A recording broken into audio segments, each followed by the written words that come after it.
Kanitha-inĩ wa Nazarene Central barabara-inĩ ya Ngong'o kaunti-inĩ ya Nairobi nĩ kuo atongoria matiganĩte a ngwatanĩro ya Azimio magĩtongorio nĩ Kalonzo Musyoka na Jeremiah Kioni manyitanĩire na etĩkia kũrĩa mamenereirie na njĩra nene itua rĩa thirikari rĩa kuga no ĩgũtũma abitha ũgitĩri bũrũri-inĩ wa Haiti. There is a court ruling that has said what you intend to do to send Kenyans to Haiti is unconstitutional, it's illegal.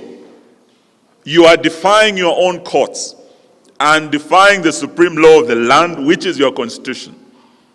Yet you want to still play to the gallery and say you are a Democrat who believes in the rule of law. This is hypocrisy. The people of Haiti have demonstrated against the government of Kenya, and they have said that Haiti is not for sale. Now, as Honorable Eugene Wamalwa says, when Haiti turns Mahiti, who is going to compensate these Kenyans who have gone to a country which is Creole speaking, and none of these people know Creole? The matter of deploying our officers remains illegal and unconstitutional. This is why nobody is above the law and they can be cited for contempt of court. Ihinda-inĩ rĩu Kioni nĩ amenereirie ũteithio wa mũigana wa ciringi mirioni 198 iria President William Ruto aramũkĩrĩre cia gũkinyanĩria mogarũrũku rũhonge-inĩ rwa IEBC. When we give ourselves the 2010 constitution, one of the things we agreed is that we will not get foreigners funding our electoral process.